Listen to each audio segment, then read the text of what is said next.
Conversamos hoy con Miguel Truzman, vicepresidente de la Confederación de Asociaciones Israelitas de Venezuela. Por cierto, interesante que en el caso de ustedes, me decías que te acaban de dar el pasaporte español, la nacionalidad española. ¿Cómo está funcionando ese acuerdo para los sefarditas que acrediten, sean los judíos, el haber sido expulsados de España?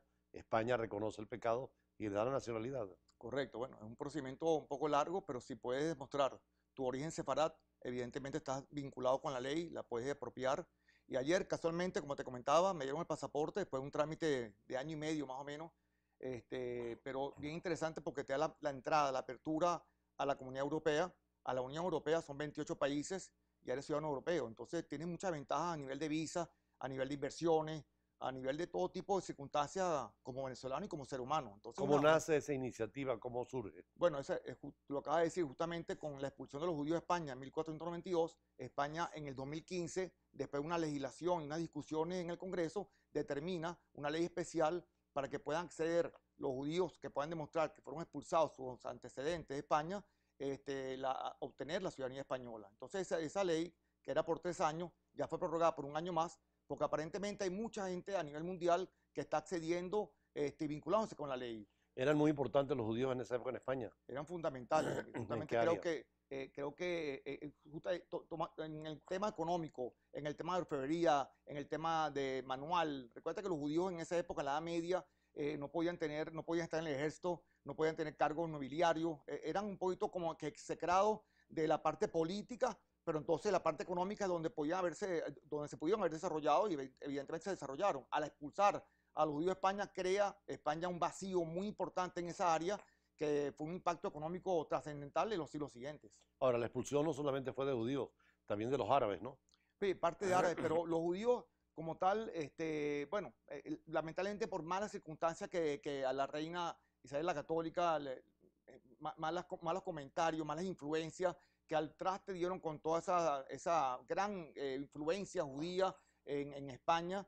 Y hoy en día vemos cómo todavía hay muchas reliquias, muchas instituciones, muchas calles y ciudades con una importancia fundamental en lo cultural, en lo histórico, en lo educativo, como Toledo, por ejemplo, una ciudad bellísima, la ciudad de Toledo, y entre otras muchas ciudades españolas. ¿Cómo llegan los judíos a España, siendo tan importante la colonia judía en esa provincia? Bueno, mira, España, bueno, no solo en España, recuerda también llegan a España, llegan a Portugal, llegan a varias partes de Europa. Después la expulsión, bueno, de los judíos de Roma, recuerda que ahora que vamos a tocar el tema de Jerusalén, los judíos fueron expulsados de Jerusalén después de la destrucción del segundo templo en el año 70 después de Cristo, y después hubo una gran oleada en función de una revuelta de Bar Kokhba, era el líder judío en ese momento, en el 132 después de Cristo. Ya los judíos fueron expulsados definitivamente de Jerusalén, y ahí viene la migración de judíos hacia Europa. Ahí el Hacia término diáspora viene de ahí. la diáspora viene, bueno, la diáspora viene de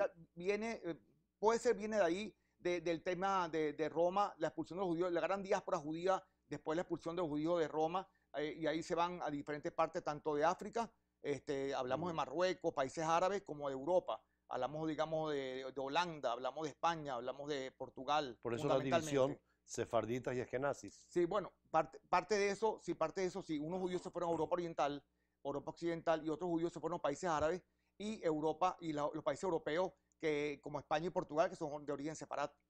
Son los que están ahora reconociendo la Lo nacionalidad. que está reconociendo. Portugal también está en el Portugal proceso. también está, Portugal tiene más facilidades porque Portugal no tienes que viajar a Portugal para firmar un acta notarial como en España. En España tienes que ir a España y hacer un trámite, digamos de viaje, de costos notariales, pero en Portugal no lo exigen. Y en Portugal tampoco exigen hacer el examen que exigen en España de estudios constitucionales, históricos, de la historia de España. En Portugal no lo exigen. O sea que Portugal es mucho más fácil. Ahora hay muchos católicos que están logrando también por esa vía. Bueno, recuerda que la ley no habla de judíos, la ley habla de origen separado. Cualquier persona, judía o no judía, que pueda demostrar su origen separado, puede vincularse con la ley, bien sean católicos, cristianos, judíos, de cualquier religión o tendencia. ¿Cómo identifican los apellidos para descubrir que son realmente judíos? Bueno, hay unos genealogistas expertos en la genealogía del apellido y revisar tu apellido de dónde viene, cuál es el origen. Por ejemplo, mi apellido en la Edad Media es un apellido que venía de origen alemán, Trutmann. No era Trutmann, que era hombre fuerte, la traducción. venía de Alemania en la Edad Media, pero después se fue, digamos, diversificando en otros países y mis padres, mis abuelos, mis bisabuelos eran de Marruecos, África del Norte. Pero estuvieron en España. Estuvieron en España, una parte en España, pero gran parte en Marruecos, sobre todo Marruecos, que era un protectorado español para la época, ¿no? Que es importante decirlo, ¿no? Los judíos venezolanos, sefarditas, ¿de dónde vienen exactamente? Mira, fundamentalmente los judíos venezolanos vienen de las ramas que nací, la rama sefardí. Las ramas que nací vienen de países como Alemania, como Polonia, Checoslovaquia, todos estos países, sí, Rumania. Rumania hay muchos judíos aquí en Venezuela. Y de la rama sefardita fundamentalmente vienen de países árabes, de Marruecos y de España. Pero sobre todo de Marruecos, de Siria, vienen algunos judíos también. Alepo, una ciudad muy importante judía en Siria.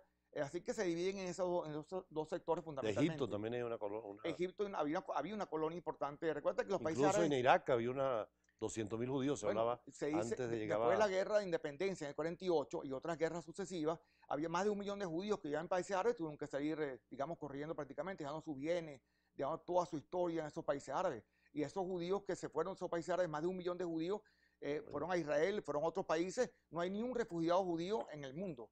Más de 1 millón se fueron y no hay un refugiado judío. Eso es muy importante. ¿Cómo llegan a Venezuela? Porque se habla mucho de Curazao como un puente. Sí, bueno, bueno, los judíos siempre, por el tema del comercio, se fundamentaron o se sintieron más vinculados con el tema de los puertos. O sea, la navegación en esa época era muy importante. Estamos hablando del siglo XVII, siglo XVIII. En Ámsterdam, una ciudad muy importante portuaria. Y Holanda muy abierta a recibirlo. Claro, y Holanda era muy abierta en ese momento. Entonces, de Ámsterdam, Holanda, viajaron a Curazao, que pertenecía a los Países Bajos, al Reino de los Países Bajos, y de Curazao fueron a Coro, todo por vía marítima. Entonces, esa vinculación de Holanda, Ámsterdam, Curazao, Coro, Coro fue la primera población judía, pequeña pero judía, que existió, digamos, después del siglo XVI, siglo XVII. O sea que es posible que los Maduros y los Capriles vengan también de esa zona. No, 100%. Judíos. Igual, te explico. Podrían optar el pasaporte español entonces. 100%. Y en el cementerio judío de Coro, hay unas lápidas que hablan, dicen Maduro Capriles. O sea, hay familias que se cruzaron. Que se cruzaron. Igual el presidente Nicolás Maduro ha hecho infinidad de oportunidades. Él reconoce la de que raíz él tiene su abuelo judía. Samuel Maduro, era judío, en fin. Y Capriles, por supuesto, también. Y Capriles, bueno, Capriles, la mamá, los abuelos, o sea, estuvieron en la Shoah, en el Holocausto. O sea, Capriles sí es judío, digamos, de vientre materno judío. Hay una sinagoga muy histórica en Curazao, aparentemente. Sí, mi tío fue rabino principal de esa sinagoga, el rabino Simón Trusman. Estuvo 5 años, ¿En qué años? regentando, eso fue en la década del 90, regentando esa sinagoga. Esa sinagoga tiene el piso de tierra. ¿Por qué? Se dice que justamente cuando se construyó, para que no pudieran oír los rezos, porque estaban prohibidos para ese momento, ellos rezaban en tierra para que no se oyeran los pasos de la gente que estaba en el recinto. Era bien interesante. Es una explicación muy buena de por qué todavía sinagogas siguen siendo de tierra. Y el rito es en hebreo. El rito es en hebreo, claro, pero ashkenazí. Es un rito ashkenazí. Recordemos que los ritos pueden variar el cántico, las palabras entre el ashkenazí y los sefaradí. Básicamente el cántico, ¿no? Vamos a un corte y seguimos conversando sobre el tema precisamente de la comunidad judía en Venezuela y sobre todo la nueva situación en Israel. Ya regresamos.